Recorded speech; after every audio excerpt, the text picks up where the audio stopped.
가라 하는 동네에 이르시니 야곱이 그 아들 요셉에게 준 땅이 가깝고 거기 또 야곱의 우물이 있더라. 예수께서 길 가시다가 피곤하여 우물 곁에 그대로 앉으시니 때가 6시쯤 되었더라. 사마리아 여자 한 사람이 물을 기르러 왔음에 예수께서 물을 좀 달라 하시니 이는 제자들이 먹을 것을 사러 그 동네에 들어갔음이로라. 사마리아 여자가 이르되 당신은 유대인으로서 어찌하여 사마리아 여자인 나에게 물을 달라 하나이까 하니 이는 유대인이 사마리아인과 상종하지 아니함이로라. 예수께서 대답하여 이르시되 네가 만일 하나님의 선물과 또 내게 물 좀 달라 하는 이가 누구인 줄 알았더라면 네가 그에게 구하였을 것이요 그가 생수를 내게 주었으리라.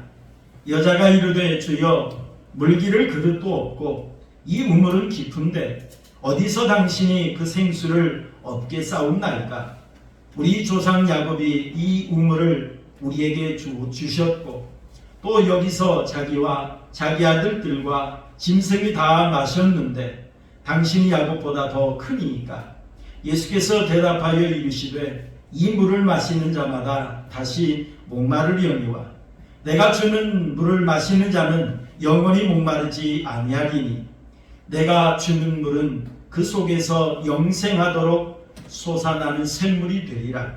여자가 이르되 주여 그런 물을 내게 주사 목마르지도 않고 또 여기 물 기르러 오지도 않게 하옵소서.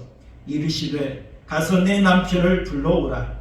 여자가 대답하여 이르되 나는 남편이 없나이다.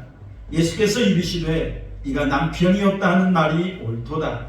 너에게 남편 5이 있었고 지금 있는 자도 내 남편이 아니니 네 말이 참되도다. 여자가 이르되 주여 내가 보니 선지자로소이다. 아멘. 자, 우리 옆에 사람을 인사하시겠습니다. 반갑습니다. 옆에 사람을 사랑합니다. 인사하시겠습니다.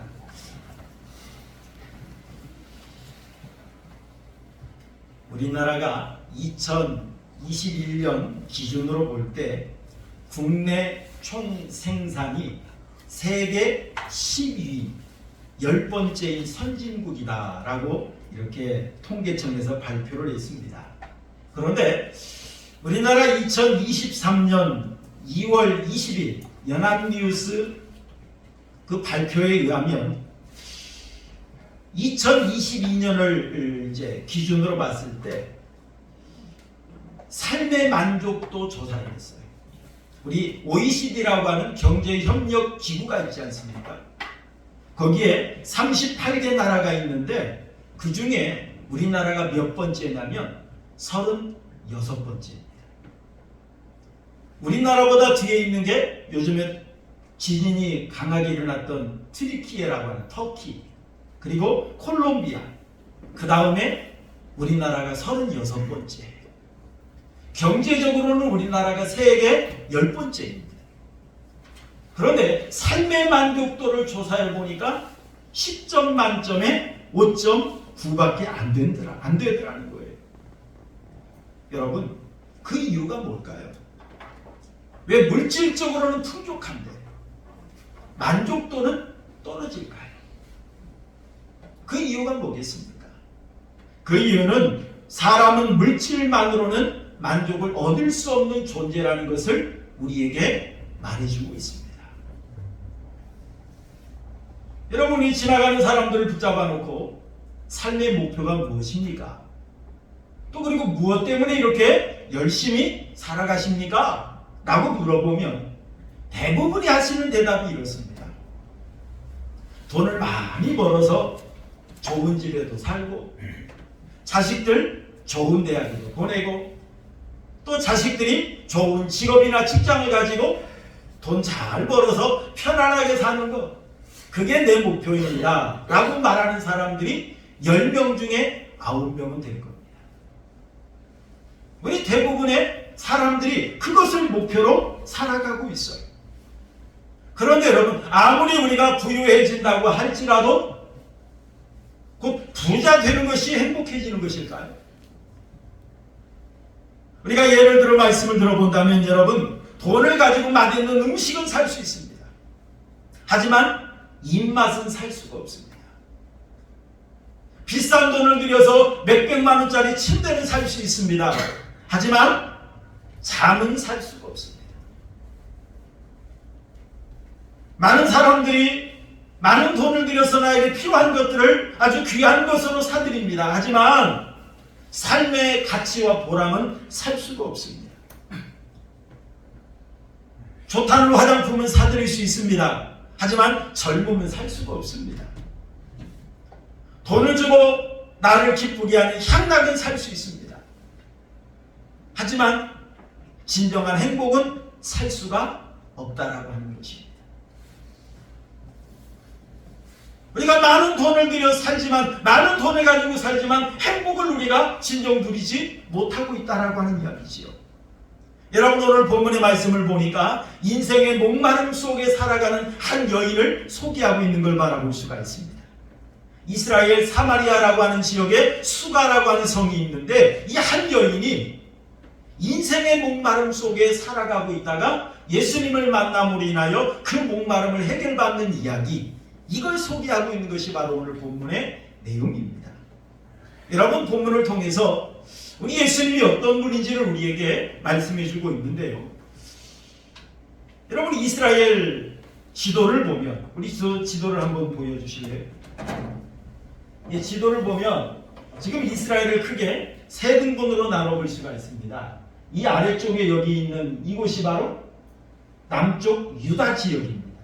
그리고 여기 중부가 여기 사마리아 지역이에요. 그리고 이 북부가 이 갈릴리 지역입니다. 자, 그런데 이 중부 사마리아 지역이 BC 722년에 이 위쪽에 있는 아수르라고 하는 지역, 이 나라가 침략을 해서 이 사마리아를 점령해버리고 말았어요. 그리고 이 사마리아 사람들에게 이주 정책을 썼습니다. 아수르 사람들을 데려다가 이 사마리아 지역에 살게 하고, 이 사마리아 사람들을 데려다가 아수르 지역에 살게 했어요. 그러다 보니까 혈통이 이방 민족과 섞여버렸어요. 거기다가 신앙마저도 우상 숭배하는 자들이 많이 생겨나게 되었습니다. 그러다 보니까 이스라엘 전체 사람들 중에 특히 남쪽 유다와 이 북쪽 갈릴리 사람들은 이 사마리아 사람들을 아주 멸시하게 되었습니다. 저들은 더러운 자들이야. 저들은 상종 못할 자들이야. 그러면서 이제 남쪽 유다에서 이 북쪽 갈릴리를 가려고 한다면 지름길이 있습니다. 바로 사마리아 지역을 질러가면 됩니다. 그런데 이 남쪽 유다나 이 갈릴리 사람들은 이 사마리아 사람들이 더럽혀진 사람들이다 생각을 해서 어디로 갔느냐? 이 요단강 줄기를 따라서 돌아갑니다. 또 어떤 사람들은 이 지중해 해변을 따라서 멀리 돌아갑니다. 그것이 바로 이스라엘 사람들이 그 당시의 문화였습니다. 자, 그런데 예수님께서 이 남쪽 유다에서 이 갈릴리를 가시려고 하시는데 이 사마리아 지역을 질러 가시겠다고 하십니다. 그러다가 예수님께서 이 수가라고 하는 이 성읍에 도착을 했던 걸 볼 수가 있어요. 자, 예수님께서 수가성의 그 우물가 곁에 앉아 있는데 한 여인이 물을 기르러 옵니다. 그러자 예수님께서 이 여인에게 물을 좀 달라라고 요청을 했어요. 자, 그러자 이 여인이 예수님께 묻습니다. 아니, 당신은 유대인으로서 어찌 사마리아 여자인 나에게 물을 달라고 하시나이까? 라고 반문을 합니다. 왜 그러죠? 유대인들은 사마리아 사람들을 상종도 하지 않는데 지금 예수라는 사람은 이 수가성을 지나가요. 그러면서 사마리아 사람들에게 먼저 말을 겁니다. 물을 좀 달라 라고 하면서 말을 건다라고 하는 거예요. 그러자 이 수가성 여인은 그것이 의문스러워서 어찌하여 사마리아의 여자인 나에게 물을 달라 하시나이까? 라고 반문한 거죠. 그때 예수님께서 말씀합니다. 네가 만일 하나님의 선물과 또 내게 물을 좀 달라 하는 이가 누구인 줄 알았더라면 너는 그에게 구하였을 것이다. 그리고 그가 너에게 생수를 주었을 것이다 라고 이야기합니다. 그러자 이 여인이 다시 말합니다. 아니 당신은 물 기를 그릇도 없잖아요. 물 기를 그릇도 없어서 지금 이 우물가에서 물을 길어 먹지 못하면서 나에게 물을 달라고 하는데 어디서 물을 구해다가 나에게 그 생수를 주겠습니까? 라고 반문을 하죠. 그때 예수님께서 말씀하십니다. 이 물을 마시는 자마다 다시 목마르겠지만 내가 주는 물을 마시는 자는 영원히 목마르지 않는다 라고 말을 합니다. 그리고 내가 주는 물은 그 속에서 영생하도록 솟아나는 샘물이다 라고 예수님께서 말씀하십니다. 그 말을 들은 여인이 말합니다. 주여, 그렇다면 그런 물을 나에게도 주세요. 그래서 내가 다시 목마르지 않고 내가 다시 이 우물가에 물길로 오지 않을 수 있도록 그 물을 좀 나에게 좀 주세요 라고 이야기했어요. 그때 예수님께서 갑자기 대화의 주제를 바꾸십니다. 대화의 주제를 바꾸면서 뭐라고 하시느냐? 가서 내 남편을 불러오라 라고 이야기합니다. 그러자 이 여인이 말합니다. 나는 남편이 없나이다. 그때 예수님께서 이 여인에게 말합니다. 네가 남편이 없다는 말이 옳도다 라고 이야기하세요.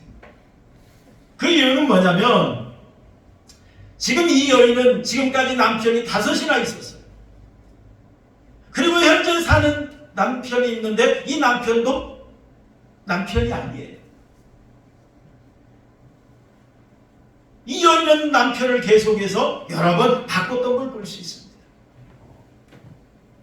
여러분, 예수님께서 왜 지금 물 이야기를 하시다가 이 여인과 함께 갑자기 대화하시면서 가서 내 남편을 데려오라 라고 하시면서 대화의 주제를 바꾸셨을까요? 여러분, 그 이유가 뭘까요?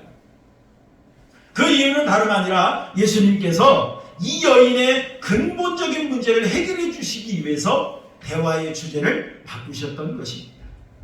다시 말하면 이 여인의 목마름을 해결해 주시기 위해서 대화의 주제를 바꾸셨다라고 하는 것입니다. 지금 이 여인이 물길로 온 시간이 몇 시냐면 우리 6절 말씀을 한번 읽어볼까요? 우리 6절 말씀 화면에 나오니까 함께 보겠습니다. 6절 시작.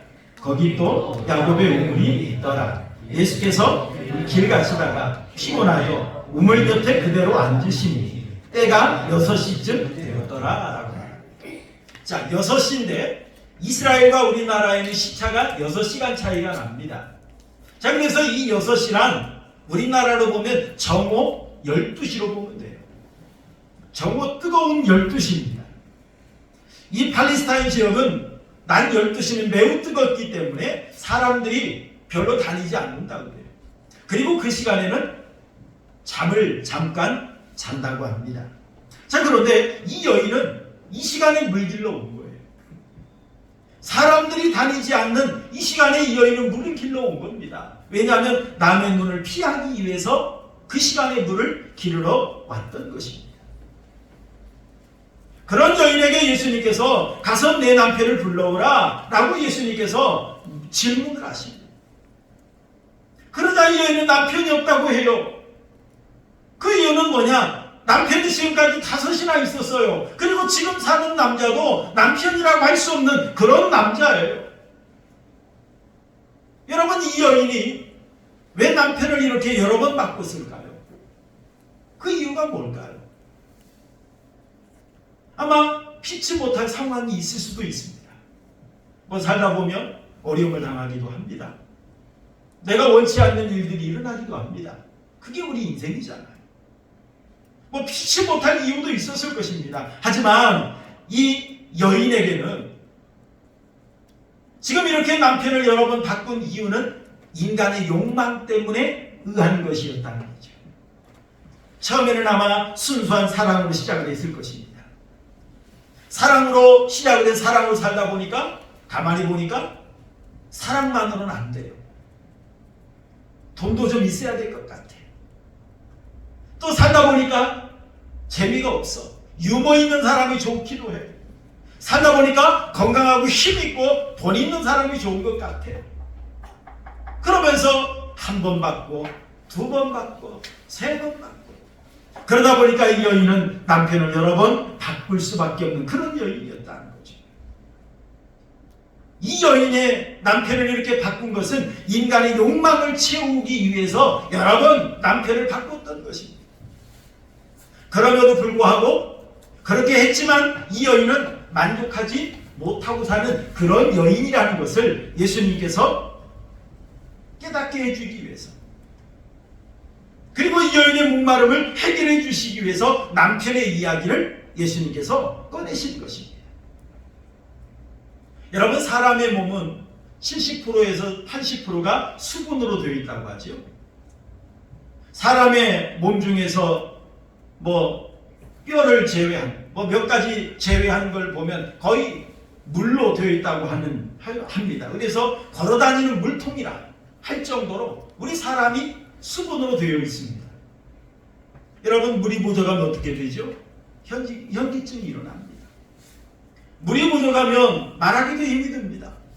물이 부족하면 음식을 먹을 수도 없습니다. 여러분, 물이 부족하면 많은 어려움들이 생겨나요.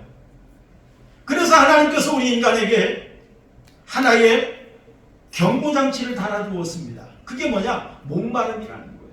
갈증이라는 거예요. 목이 마르면 내 몸에 수분이 부족하구나. 내 몸에 수분을 집어넣어줘야 되는구나. 그래서 물을 마시게 합니다. 이것이 하나님께서 우리 인간에게 주신 안전장치입니다. 여러분이 목마름이란 뭡니까? 갈급해하는 거죠. 이게 목마름입니다. 뭔가를 간절히 사모하는 거예요. 그런데 우리 인간은 어떻습니까? 육체로만 이루어진 존재가 아니라 영적인 존재이기도 합니다. 그래서 우리 사람은 육적인 목마름도 있고 영적인 목마름이 있어요. 육적인 목마름이라고 하는 것은 세상 것으로 충분히 채울 수가 있습니다. 물질로 채울 수가 있어요. 또 세상 것들로 우리가 그걸 채우며 살아갈 수가 있습니다. 하지만 영적인 목마름은 그러한 것들로 채울 수가 없습니다. 이 영적인 목마름은 세상 것으로 채울 수 있는 것이 아니에요. 그래서 여러분들이 많은 사람들이 세상 것을 많이 누렸습니다. 하지만 만족을 누리지 못하고 삶을 마치는 사람들을 우리는 허다하게 발견해 볼 수가 있습니다. 예를 좀 몇 가지 들어본다고 한다면, 여러분, 노인과 바다라고 하는 책을 지은 어네스트 해밍웨이라는 사람을 아실 것입니다. 사진 한번 넘겨보세요. 이 사람은 노벨 문학상을 받았던 사람입니다. 여러분, 노벨 문학상 받는 것이 얼마나 대단한지 몰라요. 우리나라는 아직 노벨 문학상 받은 사람이 하나도 없습니다. 그만큼 대단한 거예요. 이 해밍웨이는 노벨 문학상을 받았고 아주 화려한 인생을 살았습니다. 많은 사람들에게 인정도 받았어요. 하지만 이 사람도 그런 것들로 만족을 누리지 못했습니다. 이 해밍웨이는 4번의 결혼을 했습니다. 그리고 3번의 이혼을 했어요. 많은 사람들에게 사랑을 받았고 존경을 받았던 이 해밍웨이가 61세에 역청으로 자살을 하고 말았습니다. 여러분, 그 이유가 뭘까요? 그는 유서에다 이렇게 썼습니다. 나는 필라멘트가 끊어진 전구처럼 공허하다. 여러분, 전구 속에는 필라멘트라는 것이 있죠. 그것이 연결되어야 전기가 들어옵니다. 제 역할을 할 수가 있습니다. 불을 밝힐 수가 있습니다. 그런데 이 해밍웨이는 세상적으로 노벨 문학상도 받고 많은 부를 누렸고 명예를 누렸어요. 하지만 내 안의 내면에 공허하다는 거예요. 내면의 목마름을 채울 수 있는 것이 없더라는 거예요. 세상적으로는 풍족했지만, 세상적으로는 넘쳐났지만 내 마음은 공허하다. 그러면서 결국에는 역종으로 자살을 하고 말았습니다. 여러분, 또한 마릴린 먼로라고 하는 사람, 미국의 유명한 배우죠. 여러분, 이 여인이 전 세계의 남성들의 가슴을 설레게 했던 유명한 배우였습니다. 심지어 미국의 케네디 대통령도 이 생일 파티에 마릴린 먼로를 초대하고 마릴린 먼로가 자기 생일 파티 와서 노래를 불러주었을 때 이렇게 말을 했다고 해요. 나는 이제 정치를 그만두어도 여한이었다. 그렇게 말을 했다. 이 마릴린 먼로가 자기 생일 잔치 와서 노래 한 곡 불러준 이것으로도 너무너무 감격했다는 거예요. 그것도 보통 사람도 아닌 미국의 케네디 대통령. 대통령 주위에 얼마나 많은 사람이 있겠습니까? 대통령도 어떤 사람이 한 번 만나보기도 참 영광스러운 존재 아닙니까? 대통령을 만나서 악수 한 번만 해도 영광스러운 거잖아요. 이러한 대통령도 마릴린 먼로가 자기 생일잔치 와서 노래 한 번 불러준 이것만으로도 내가 이제 정치를 그만두어도 여한이 없다 할 정도의 그러한 대접을 받았던 그러한 여인이 바로 마릴린 먼로였습니다. 그런데 이 마릴린 먼로가 마음의 공허, 영적 갈증을 채우지 못하며 살았습니다. 이 여인에게는 많은 돈이 있었어요. 이 여인에게는 미모가 있었습니다. 인기가 있었습니다. 어찌 보면 이 세상에서 가장 행복한 여인이라고 할 수 있는 이 여인이었습니다. 그런데 이 여인은 항상 고독했다고 해요. 슬펐다고 해요. 그래서 나는 돈도 있고 나는 미모도 있고 나는 인기도 있는데 왜 고독할까? 왜 슬플까? 그러다가 이 여인이 36세에 자살해버리고 말았어요. 여러분, 세상적으로는 다 가졌어요. 다 누렸어요. 그런데 마음에 공허한 거예요. 왜요? 우리 인간은 육적인 존재이기도 하지만 영적인 존재라는 거예요. 그래서 우리가 세상의 육적인 것으로 채울 수 있는 부분이 있는가 하면 우리가 세상 것으로 채우지 못하는 영적인 부분이 있다는 걸 우리는 분명히 이런 것들을 통해서 발견해 볼 수가 있습니다. 그래서 많은 사람들이 이 영적인 공허함, 이 영적인 목마름을 해결하지 못해서 방황합니다. 그래서 현대인들을 바라보면 좀 어찌 보면 좀 지나친 표현이라고 할 수 있겠습니다만 죄악의 한 사막 가운데서 목말라 하는 인생 같다 이렇게 표현하는 사람이 있어요. 죄악의 사막에서 영적인 목마름 속에 헤매이는 이 만족을 찾아 헤매이는 그런 사람들과 같은 거예요. 어떤 이는 이 영적 목마름을 해결하기 위해서 술을 마셔봅니다. 세상의 쾌락을 찾아 헤매봅니다. 어떤 사람들은 심지어 명예, 권력, 그런데 그것으로도 만족하지 못해요. 그러다 보니까 나중에 어디까지 손을 댑니까? 마약에까지 빠져들어요. 마약을 해봐도 그때 순간뿐이라는 거예요. 진정한 만족이 없다는 거예요. 그래서 결국에는 폐인의 길을 걸어가는 것이 바로 현대인의 모습 아닙니까? 얼마나 많은 현대인들이 세상 것을 누리며 삽니까? 하지만 안타깝게도 자살률이 점점점 늘어나고 있잖아요. 점점점 늘어나고 있습니다. 정말 삶의 가치를 알지 못하고 만족을 알지 못하고 세상에서 방황하고 있는 그런 모습을 볼 수가 있어요. 그래서 여러분, 신학자 어거스틴은 이렇게 말을 했습니다. 인간의 내면에는 하나님만으로 채워지는 공간이 있다 라고 이야기했어요. 세상 것으로는 채울 수 없는 하나님만이 채울 수 있는 그러한 영적인 공간이 우리 인간에게 있다라고 이처럼 이야기를 했다라고 하는 것입니다. 여러분, 우리가 이 세상 것을 다 누린다 할지라도 만족하지 못하는 그 영적인 부분, 이 영적 목마름을 해결해 줄 수 있는 분은 오직 하나님밖에 없다는 사실입니다. 우리가 이걸 인정하고 그 하나님을 우리가 믿을 때에, 하나님을 내 마음속에 영접할 때에 우리가 이 영적인 목마름을 해결할 수가 있다는 사실이에요. 여러분, 성경을 한번 읽어볼까요? 에레미야서 2장 13절 우리 한번 읽어보겠습니다. 에레미야서 2장 13절 시작. 내 백성이 두 가지 악을 행하였나니 곧 그들이 생수의 근원되는 나를 버린 것과 스스로 웅덩이를 판 것인데 그것은 그물을 가두지 못할 터진 웅덩이들이니라 라고 말했어요. 성경에 보면 눈물의 선지자라고 하는 에레미야 선지자 이야기입니다. 이 에레미야 선지자가 하나님의 영감을 받아서 성경을 기록했는데 특히 이스라엘 백성들의 그 죄악을 바라보면서 눈물로 호소하는 그런 이야기 중에 2장 13절에 내 백성이 두 가지 죄악을 하나님 앞에 행했다는 거예요.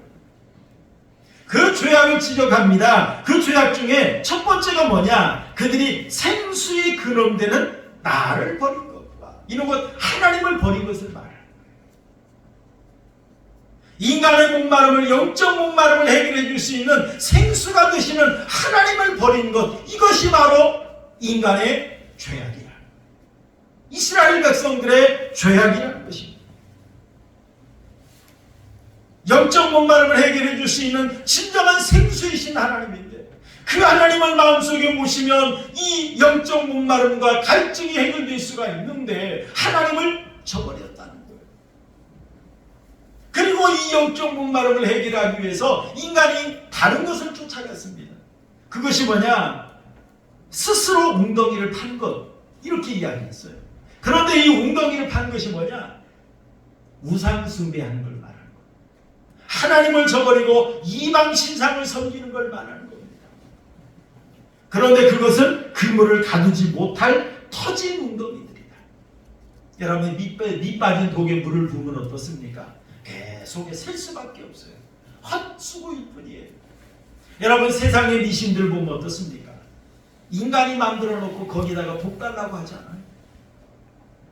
인간이 아무리 애원하고 부르짖어도 말 한마디 하지 못하는 그 우상 앞에 우리가 복을 달라고 하는 그런 것을 가리켜서 말씀하고 있는 겁니다. 이스라엘 백성들도 이러한 죄악에 빠져 있었습니다. 그러자 하나님께서 에레미야 선지자를 통해서 이스라엘 백성들의 죄악을 지적해 주신 거예요. 이스라엘 백성들아, 너희가 영적인 목마름을 해결하기 위해서 너희가 몸부림을 치는 건 알겠는데 너희가 생수의 근원이 되는 나를 버렸다. 그리고 너희가 밑빠진 웅덩이를 너희가 쫓아갔다. 그런 이야기를 합니다. 사랑하는 성도 여러분, 하나님을 떠난 자는 밑빠진 웅덩이와 같은 거예요. 아무리 세상 다른 걸로 그것을 채우려고 해봐도 헛수고이에요. 채울 수가 없다는 거예요. 우리의 영적 목마름을 해결해 줄 수 있는 분은 오직 하나님밖에 없다는 사실을 여러분 믿으시길 바랍니다. 하나님밖에 없어요. 여러분, 누가복음 19장에 보면 삭개오라고 하는 사람이 소개되어지고 있습니다. 이 삭개오는 이스라엘의 국제 무역 도시요 금융 도시였던 여리고의 세관장이었습니다. 그 당시에 여리고의 세관장으로서 많은 돈을 거둬들여서 부자였어요.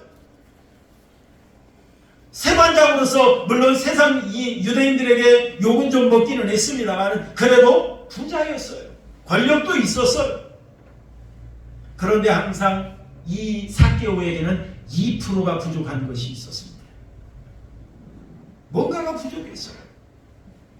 세상 돈이나 권력으로 채울 수 없는 그러한 영적 공허함과 갈급함이 있었습니다.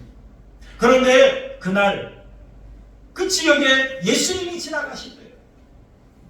그 공허함과 갈급함 속에 이 삭개오는 예수님이 한번 보고 싶었어요. 그런데 삭개오의 단점이 있었습니다. 키가 작아요. 많은 사람들이 다 모였는데 예수님을 볼 수가 없습니다. 그러던 중에 궁리했는데 옆에 돌무화과 나무라고 하는 나무가 하나 있습니다. 그곳에 삭개오가 올라갔습니다. 왜요? 다른 사람보다 키가 작으니까 예수님을 보고 싶은 마음에 그 나무에 올라갔습니다. 그런데 예수님께서 그렇게 많은 사람들이 모인 가운데 삭개오를 바라보시면서 삭개오야 내려오라 라고 말씀을 하십니다. 그동안 삭개오는 예수님을 한 번도 만나본 적이 없어요. 거기에는 유대인의 많은 훌륭한 지도자들도 있었고 존경받는 사람도 있었고 의롭게 사는 사람도 많이 있었어요. 그런데 예수님께서 그렇게 많은 사람 가운데 삭개오를 지명하시면서 삭개오야 내려오라 라고 말씀하십니다. 그리고 내가 오늘 너의 집에 가서 유하여야 되겠다 라고 말씀을 하십니다. 여러분, 이 이야기를 통해서 하나님께서 우리에게 주시는 메시지가 있습니다. 그것이 뭐냐면 하나님께서 정말 우리가 영적인 목마름 속에 영적 갈급함 속에 하나님을 찾고자 하는 자에게는 하나님께서 그 마음을 누구보다도 잘 아신다. 그리고 하나님께서 그의 마음 속에 들어가길 원하신다는 거예요. 여러분, 이 세상에 많은 사람들이 영적인 목마름 속에 살아가고 있지만 이 영적 목마름을 해결하지 못해서 세상 것으로 채워보려고 몸부림을 칩니다. 애를 써봅니다. 하지만 거기에는 만족이 없어요. 그 만족을 채워줄 수 있는 분은 오직 하나님 한 분밖에 없습니다. 이 영적 목마름 속에 갈급해하며 이 영적 목마름을 채우기 위해서 하나님 앞에 나오는 자, 삭개오처럼 예수님을 보기 위해서 나오는 자, 그런 자의 마음을 하나님께서는 누구보다도 잘 아신다는 거예요. 그러면서 삭개오야 내려와라.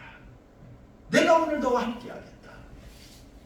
이렇게 맞이해 주시고 불러주시고 영접해 주시는 분이 바로 우리가 믿는 하나님이라는 겁니다.